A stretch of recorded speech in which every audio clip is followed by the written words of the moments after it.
Alors retournons à Dr Wael Fouad, professeur à l'université de Ain Shams, qui va nous jeter la lumière sur le sujet. Bonsoir Dr Wael Fouad et bienvenue. Merci infiniment, bonsoir à tout le monde. Bonsoir. Alors on a vu qu'un responsable israélien avait déclaré que les largages d'aide humanitaire allaient reprendre prochainement dans la bande de Gaza. Et on voit en même temps que le chef de l'agence onusienne pour les réfugiés palestiniens UNRWA, Philippe Lazzarini, a estimé que la reprise des largages d'aide humanitaire par voie aérienne au-dessus de Gaza constituait une démarche inefficace. Comment voyez-vous cette situation et cette déclaration? En fait, la situation de l'État palestinien et des Palestiniens eux-mêmes est très dangereuse et très grave de temps en temps. Les empires, les problèmes que les Palestiniens font face à sont nombreux. On risque de mourir de manque de denrées nécessaires et l'humanité doit se sentir malhonnête, doit avoir honte de ce qui se passe au peuple palestinien, quelle que soit la position politique ou économique de n'importe quel pays vis-à-vis de l'État palestinien.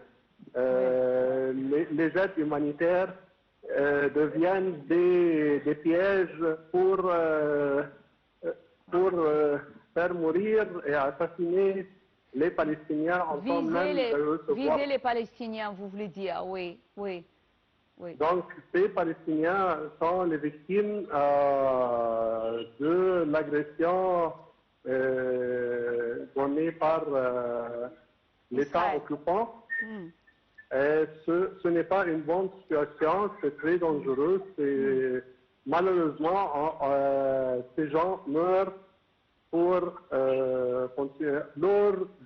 continuer à lutter pour libérer leur propre État. Oui. Alors, docteur, le territoire de leur propre pays. Docteur Wael Fouad, alors l'Égypte œuvre toujours à mobiliser la communauté internationale en faveur de la reconnaissance d'un État palestinien. Alors, veuillez nous parler du poids égyptien qui devient de plus en plus lourd sur la scène diplomatique. En fait, il y a 141 pays qui sont prêts à déclarer l'État palestinien. La France déclarerait l'indépendance et l'État palestinien en septembre lors de la réunion à l'ONU. En fait, le monde entier déclare la souveraineté de l'État et l'indépendance de l'État palestinien, c'est au niveau du peuple. Mais la diplomatie maintenant est gérée par le mouvement social en faveur de l'État palestinien. Nous nous appelons que depuis 2 mois, il y a eu des mouvements ou bien des marches en faveur de la libération de l'État palestinien des occupants et de plus en plus la situation devient en faveur de l'État. Les efforts diplomatiques sont gérés ou bien orientés par les intérêts, par le manque du budget, par des situations politiques, par les conflits entre les partis politiques dans les États européens, les radicalistes, ou bien d'un côté, si on peut dire, les mouvements politiques qui sont en faveur de l'État palestinien essayent de changer la face de la situation. Oui, mais l'Égypte, en même temps, elle est toujours en train de déployer des normes. On ne peut jamais oublier le rôle égyptien depuis 1948 et le fait d'aller à... Sur tous les plans. Sur le plan... les convois humanitaires, tous les visites, les conférences... Tous les efforts diplomatiques, l'Égypte est intermédiaire honnête en faveur toujours de l'État palestinien, de la libération, de l'indépendance, ce qui amènera la paix aussi dans l'État occupant. Exactement, on voit que l'Égypte tient toujours à ses paroles et elle a réitéré. Ah le oui, président tiens, Sisi a jamais, plusieurs jamais l'Égypte a joué un mauvais rôle ou bien exactement. elle n'a pas jamais abandonné.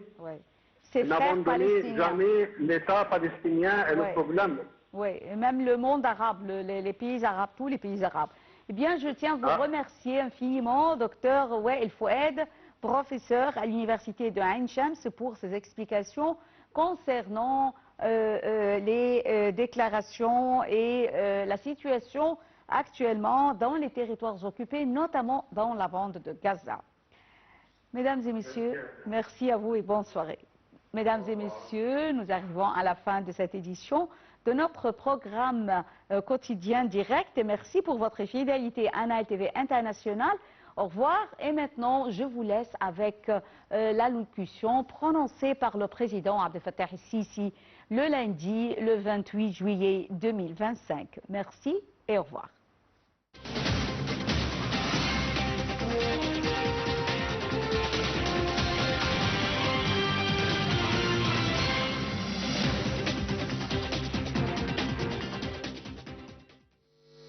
Au nom de Dieu, la vérité, c'était très important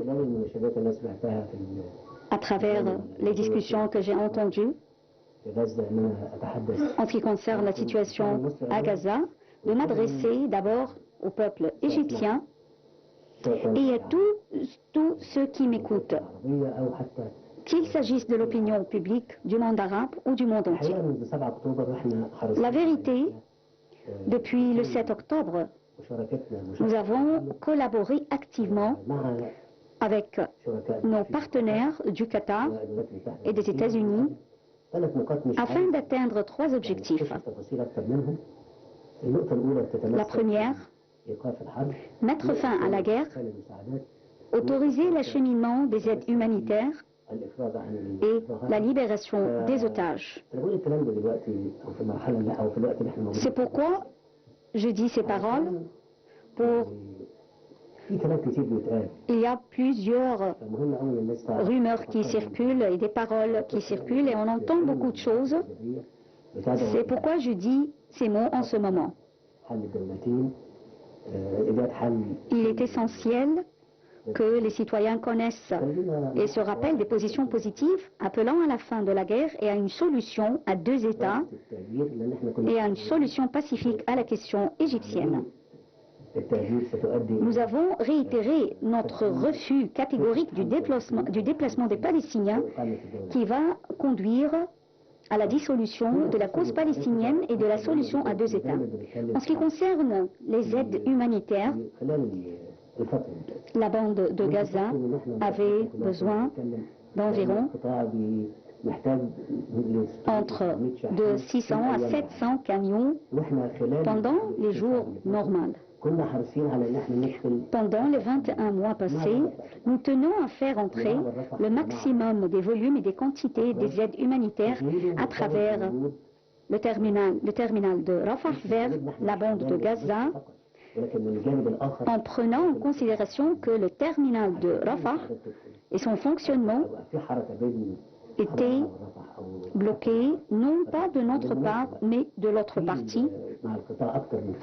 Il y a plus de 5 passages avec la bande de Gaza à travers les territoires palestiniens, mais de notre part, c'est seulement 2, celui de Rafah et l'autre de Karam, Abu Salem.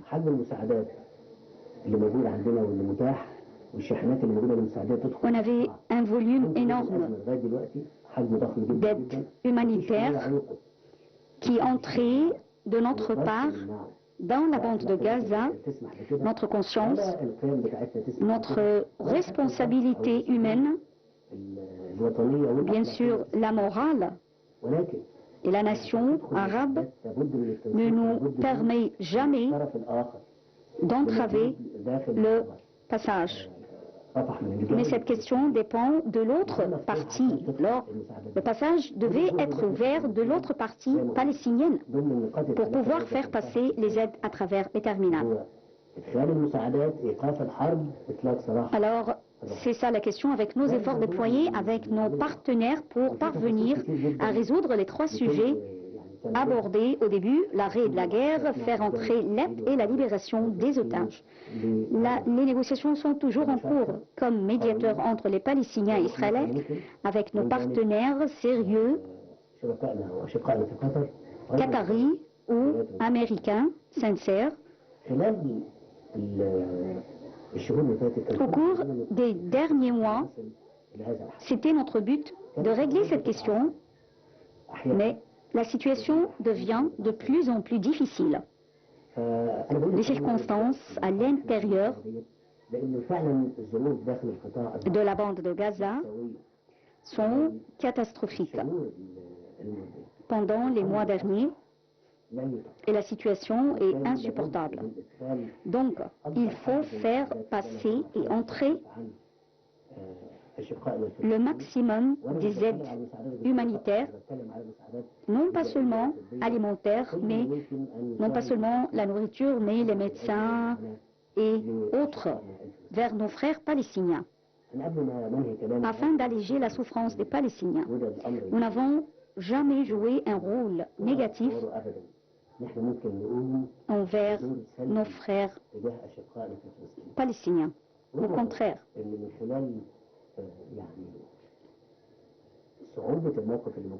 c'est un rôle, malgré la situation difficile et à travers la difficulté de la situation, notre position envers la cause palestinienne est constante et inchangeable, même avec le temps. J'ai voulu simplement vous rappeler, vous les Égyptiens, qu'on ne change pas d'idée, on tient à trouver des solutions pour une désescalade de la situation dans les territoires palestiniens, mettre fin à cette guerre, trouver une solution finale.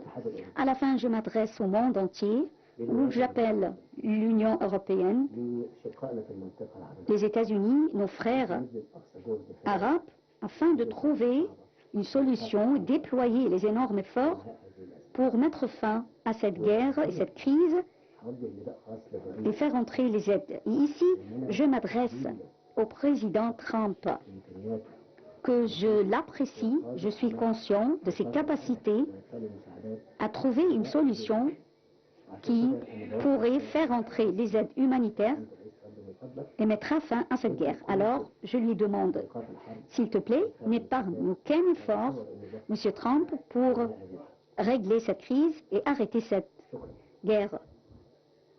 Merci.